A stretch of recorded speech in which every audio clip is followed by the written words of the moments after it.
ಚಿಕ್ಕಮಗಳೂರಿನಲ್ಲಿ ಬಿಜೆಪಿ ನಾಯಕ ಸಿ.ಟಿ. ರವಿ ಸವಿತಾ ಸಮಾಜದ ವಿಚಾರವಾಗಿ ಆಡಿದ್ದಂಥ ನಿಷೇಧಿತ ಪದದ ವಿಚಾರವಾಗಿ ಸಂಪೂರ್ಣ ವಿವರವನ್ನು ಕೊಟ್ಟಿದ್ದಾರೆ. ಜೊತೆಗೆ ಯಾವುದೇ ರೀತಿಯಾದಂಥ ಸಮಾಜಕ್ಕೆ ಹಾನಿ ಮಾಡುವಂಥ ಅಥವಾ ಸಮಾಜಕ್ಕೆ ಅಪಮಾನ ಮಾಡುವಂಥ ಮಾತು ನನ್ನದಾಗಿರಲಿಲ್ಲ, ಬದಲಾಗಿ ಇದನ್ನು ತಿರ್ಚಲಾಗ್ತದೆ ಅನ್ನುವಂಥ ಹೇಳಿಕೆಯನ್ನು ಕೊಟ್ಟಿದ್ದಾರೆ. ಅದಾದ ಬಳಿಕ ಸವಿತಾ ಸಮಾಜದ ಮುಖಂಡರ ಸಮ್ಮುಖದಲ್ಲೇ ಅವರು ಕ್ಷಮೆಯನ್ನು ಕೂಡ ಕೇಳಿದ್ದಾರೆ.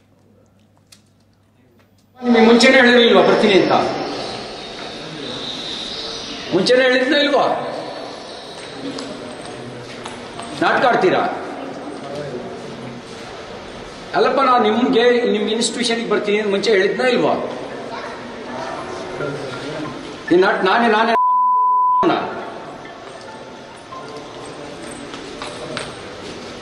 ನಾನು ಯಾರು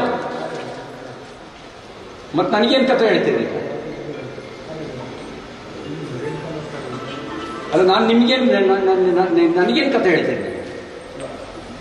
ಮುಂಚೆ ಹೇಳಿಲ್ವಾ? ನಿಮಗೆ ರಿಟರ್ನಲ್ಲಿ ಕಳಿಸಿಲ್ವಾ? ಅಲ್ಲಪ್ಪ, ನಿಮಗೆ ಪರೋಕ್ಷವಾಗಿ ಆಗಲಿ ನನ್ನ ಕಡೆಯಿಂದ ಯಾರಿಗಾದರೂ ನೋವಾಗಿದ್ದರೆ ಅದಕ್ಕಾಗಿ ನಾನು ಕ್ಷಮೆ ಯಾಚನೆ ಮಾಡ್ತೀನಿ. ಯಾಕೆಂದ್ರೆ ನಾನು ಉದ್ದೇಶಪೂರ್ವಕವಾಗಿ ಯಾರಿಗೂ ನೋವುಂಟು ಮಾಡೋದಂಥ ಸ್ವಭಾವದನಲ್ಲ. ಸಿದ್ಧಾಂತಕ್ಕಾಗಿ ಸಾರ್ವಜನಿಕ ಜೀವನದಲ್ಲಿ ರಾಜಕಾರಣದಲ್ಲಿ ಇದ್ದೀನಿ. ಪರೋಕ್ಷವಾಗಿ